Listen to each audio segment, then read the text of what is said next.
Vamos a saludar y darle las gracias, por supuesto, por acompañarnos a Aylin Carmi. Ella es socióloga, también es musicóloga, en este momento haciendo un doctorado a propósito de estos estudios musicales, y con quien vamos a hablar de un proyecto, de un archivo digital sonoro sobre la historia organizada de músicos y artistas de Valparaíso entre 1893 y 1973. Un proyecto que tiene de música, que tiene de sociología, pero que principalmente tiene de patrimonio. En un patrimonio que estamos nosotros como chilenos aprendiendo, ¿no?, en este cambio cultural, de que patrimonio no solamente lo tangible, sino, por supuesto, y mucho más, todo lo otro que nos rodea, entre estos la música, y en especial en este caso la música de la ciudad Puerto. Aylin, ¿cómo estás? Muchas gracias por acompañarnos. Hola, muchas gracias por la invitación.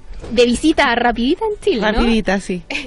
Contemos, bueno, y empecemos, por supuesto, a contarle a nuestros auditores de qué se trata este archivo digital sonoro que han hecho tú junto a otro, ¿no? A Cristian Molina. Cristian Molina, sí. La historia de Valparaíso, finalmente, entre 1893 y 1973. Bueno, este es como bien dijiste tú, es un archivo digital que contiene tanto imágenes como música. O sea, la parte de música es la parte nueva, que es la que estamos presentando este año. Entonces por ahora tiene poquita música, tiene 5 temas, pero esa es la parte, digamos, que estamos recién lanzando y que está en crecimiento para seguir incorporando nuevas músicas. Y la parte de fotografías tiene más de 100 imágenes que son digitalizaciones que corresponden al archivo de la historia de la Sociedad Musical de Socorros Mutuos, que se fundó en 1893 en Valparaíso, de músicos, y que luego se transformó en el primer sindicato de músicos de Chile, que es el Sindicato de Músicos de Valparaíso, que se fundó en 1931. Entonces, a través de esos archivos, documentos tipo actas, cartas, manuscritos, partituras, etcétera, nosotros hicimos una digitalización parcial y la estamos subiendo a este sitio web de manera ordenada, como por tipo de documentos, digamos. Y hay una tercera sección que tiene que ver con los escritos nuestros, digamos, como investigadores, respecto a estos materiales. Entonces hay como también una especie como de archivo comentado, en que tenemos las imágenes, pero también tenemos reseñas, biografías respecto a estos documentos, que también es como parte de nuestra perspectiva, nuestra investigación respecto a este tema. Aylin, entonces hay dos momentos, ¿no? Uno sí, que va entre 1893 y 1931, sí, y el otro que va desde el 31 y se interrumpe dramáticamente, claro, el 73. Y esto te lo pregunto después de que ustedes llevan mucho tiempo haciendo esta investigación, ¿cuán importante es para Valparaíso su patrimonio musical, su desarrollo musical, y a la vez cuán importante es lo que ocurrió en Valparaíso para nuestro país? Bueno, ahí hay dos cosas importantes, porque en el último tiempo, desde que Valparaíso fue declarado como ciudad patrimonial, también no la ciudad completa, sino que un área de Valparaíso, también con el tema del tango como música patrimonial. Bueno, ustedes han hecho investigación también sobre, claro, sobre entonces tango. En se conjugan ambas cosas en Valparaíso como ciudad tanguera también de Chile y como ciudad patrimonial. Ciertamente es muy importante la historia musical de Valparaíso, que no termina solamente en el tango. O sea, el tango es como la música, digamos, más valorada patrimonialmente en este momento en la ciudad, pero los géneros son, tanto en términos de música popular como música doctas, es como como por su condición de puerto, como cuna también de llegada, de llegada de muchas músicas y músicos, en términos de partituras, grabaciones, espectáculos teatrales, espectáculos musicales, y también luego por el tren que conectaba Valparaíso con Buenos Aires, con Mendoza y Buenos Aires. Entonces también era una ciudad como a nivel de Chile, digamos, que era muy cosmopolita en esa época. Estamos hablando de fines del XIX, inicios del siglo XX, hasta mediados del siglo XX más o menos, muy cosmopolita, con mucha llegada de músicos extranjeros, músicos que venían a quedarse, músicos que venían de paso y que traían consigo músicas de sus propios países, novedades de espectáculos, novedades de instrumentos, como por ejemplo el bandoneón también, que llega también a través del tren de los músicos tangueros de Valparaíso que empiezan a recorrer, a hacer giras acá en Valparaíso, en Viña, en el casino, y varios de ellos se desprenden de las orquestas y se quedan en la región y van enseñando también a tocar el bandoneón en el estilo del tango, a traer instrumentos. Entonces también es una ciudad que en el fondo ebulliente, muy ebulliente en términos musicales, que conjuga también mucho eso del internacionalismo de la época. Y a nivel de Chile, claro, Valparaíso también es una ciudad, justamente por esas características, que ha nutrido también al país de músicas, de repertorios, de imaginarios también respecto a las músicas locales, y a la adaptación también de músicas, como por ejemplo el tango, que también se dice que es argentino, pero hay una adaptación local también respecto a ese tango, y que se puede hablar también de un tango porteño, propiamente porteño de Valparaíso, digamos, no de Buenos Aires. Claro. Y así también con el bolero, con la música tropical, hay una adaptación también local en términos de repertorio, de letras, de estilo, de sonido. Eileen, y recordar que conversamos con Eileen Carmi, socióloga, investigadora, musicóloga, de este proyecto Memoria Musical de Valparaíso, que ustedes por supuesto pueden revisar a través de su sitio, ¿no? memoriamusicalvalpo.cl, el lugar donde van a encontrar de qué trata el proyecto, las reseñas, las galerías, música y todo lo que Eileen nos ha ido comentando en esta conversación. ¿Cómo fue el trabajo de recolección? Una cosa son los archivos, cuando uno va y se va metiendo en el sitio se encuentra con cartas muy antiguas. ¿Cómo fue este proyecto? ¿Por dónde empezaron?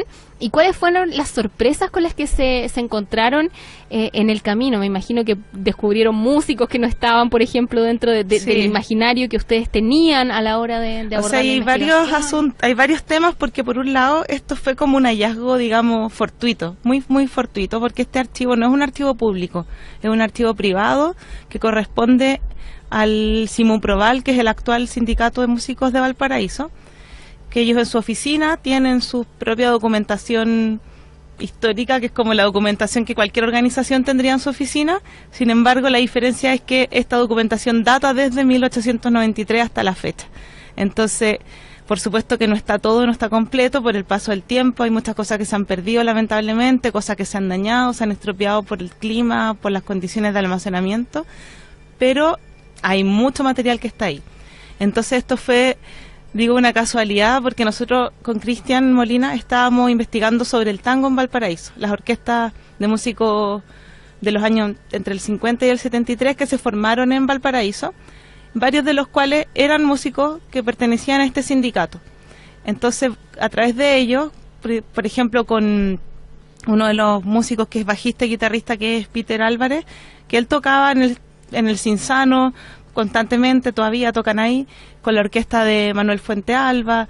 Él nos dijo, bueno, vamos reunámonos ahí en el sindicato, porque él era parte de la directiva en ese entonces, y ahí, bueno, vimos que estaban en unos libros de actas grandotes de hace 100 años, estaban ahí, y fue como, a ver, ¿qué es esto? ¿Podemos echarle una mirada a esto? Y nos dijo, claro, miren, hay fotos, hay esto, otro, y fue como, bueno, aquí hay que hacer algo, porque también ellos no, digamos, para ellos es su parte de su, digamos, de sus documentos de oficina, digamos, pero también viéndolo desde fuera eso es una documentación patrimonial que claramente hay que resguardar. Y nosotros lo primero que intentamos fue, claro, construir un archivo, hacer un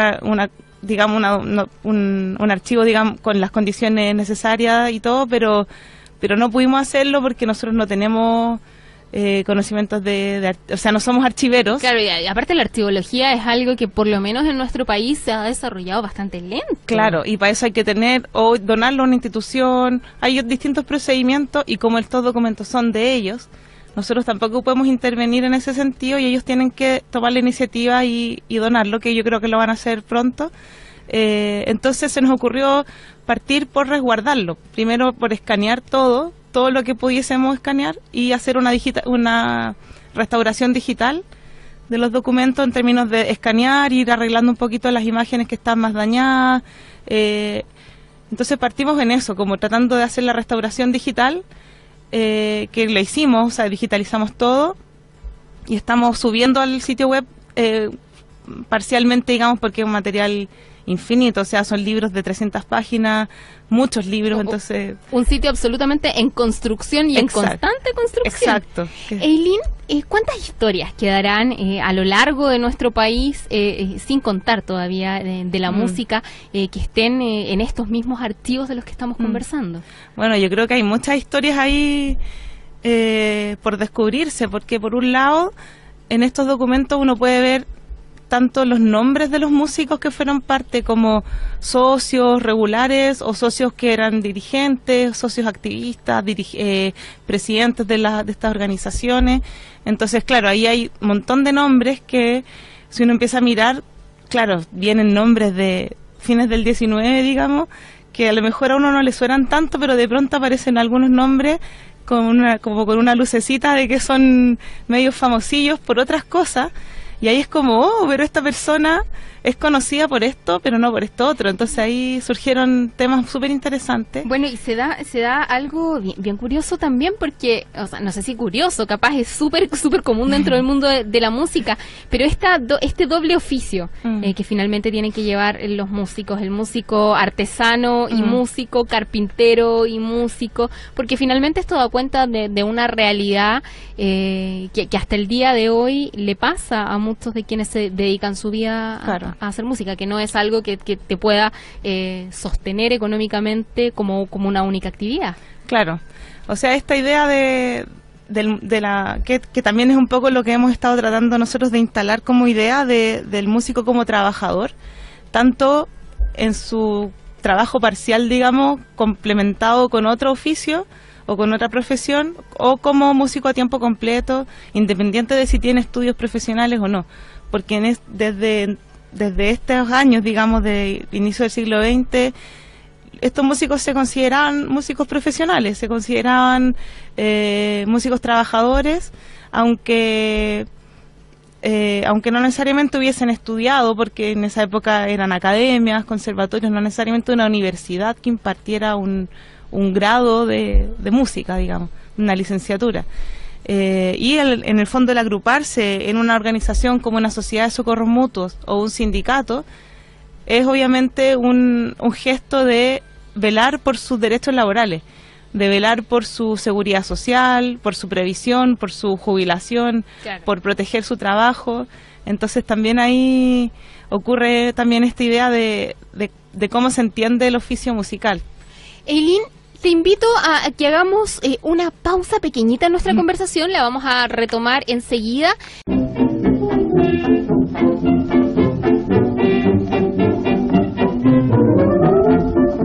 Bueno, con música volvemos a Valparaíso. Eileen, muchas gracias por permitirnos hacer este cambio de tema para volver a conversar, por supuesto, sobre el archivo digital sonoro de Valparaíso. ¿Qué estábamos escuchando? Bueno, lo que estábamos escuchando es un shimmy se llama La Estrella, que compuso Juan Santiago Garrido, que era un músico de Valparaíso, que fue el socio también de esta Sociedad de Socorros Mutuos de Músicos de Valparaíso. Este músico, Juan Garrido, fue un pianista que, bueno, su hermano es más conocido que él acá en Chile. Su hermano es Pablo Garrido, que es músico famoso en Chile, bueno, no famoso, pero conocido en Chile por su contribución al jazz. Fue el que creó la primera orquesta de jazz en Chile, que dirigió también la orquesta de jazz del Casino de Viña del Mar, que la creó él, que trajo varios instrumentos para esta orquesta.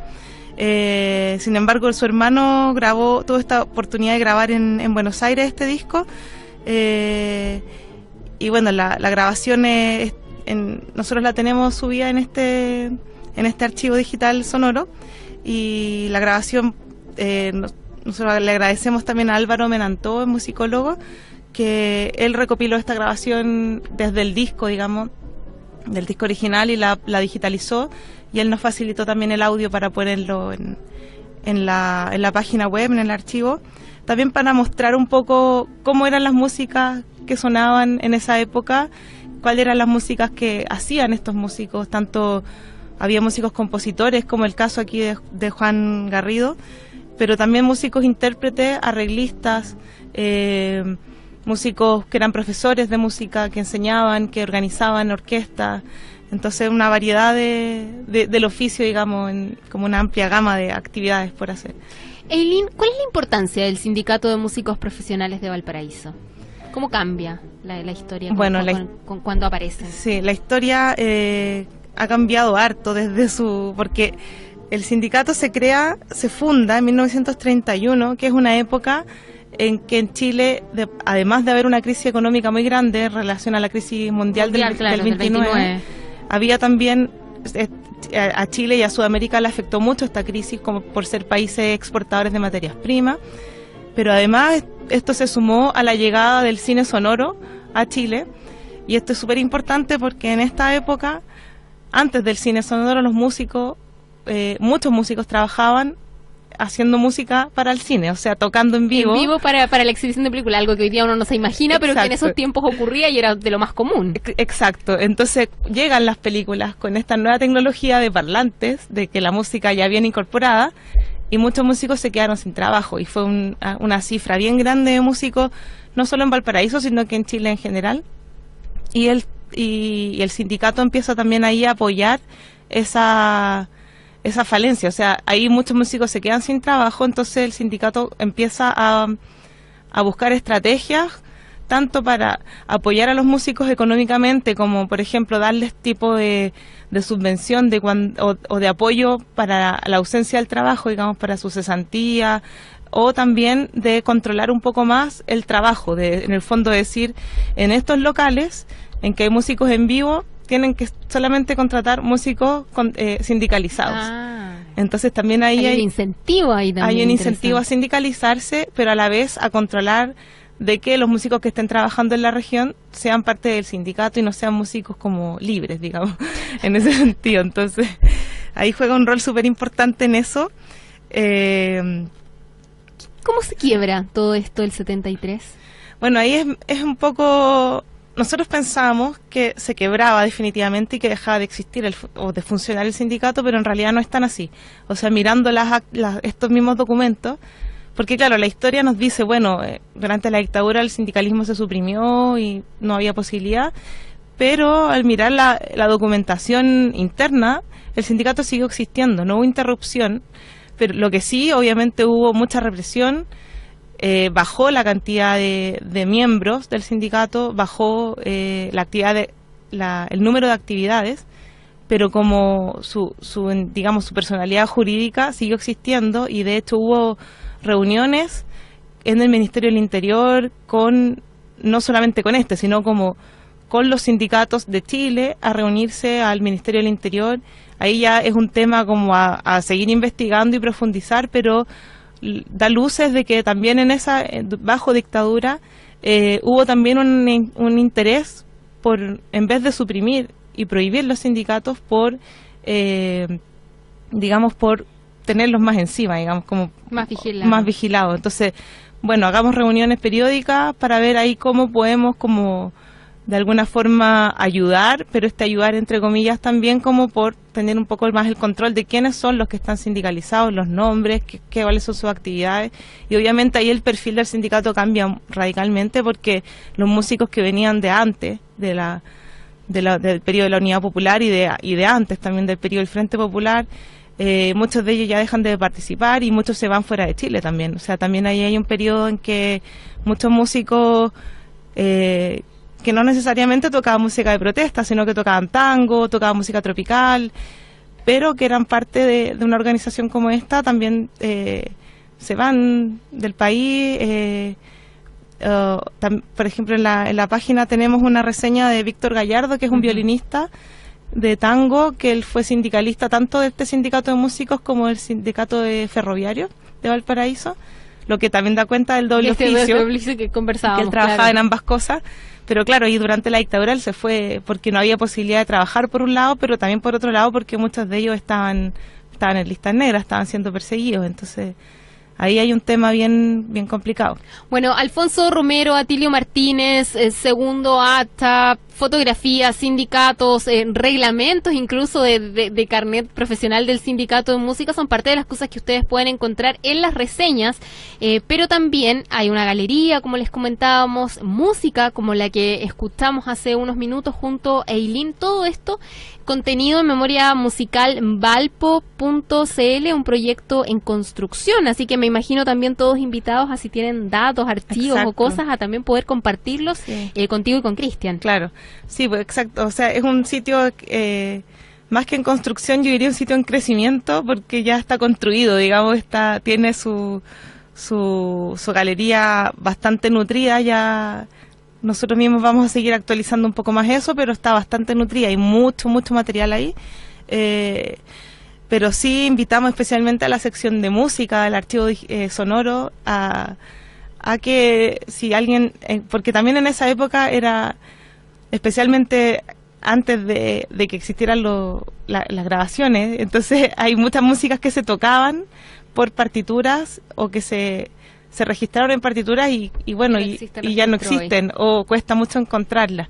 Entonces afortunadamente hemos encontrado algunas partituras que tanto en la Biblioteca Nacional como en la Biblioteca en Valparaíso o también por contacto y colaboraciones con otros colegas como Isabel Cifuentes, que hizo también ella una grabación de estos tipos de partituras de fines del 19, que ahí también hay una colaboración con ella, con tipos de documentos, de partituras principalmente, para poder nosotros hacer nuestra propia versión y subirla a la página. Eileen Carmi, socióloga, investigadora de música y parte, ¿no?, de este proyecto Memoria Musical Valpo.cl, del que hemos estado conversando, porque el patrimonio y la historia de Valparaíso tiene mucho que ver con la música. Probablemente si le quitamos la música a nuestra ciudad puerto, tendríamos otra historia que contar. Eileen, muchas gracias por acompañarnos.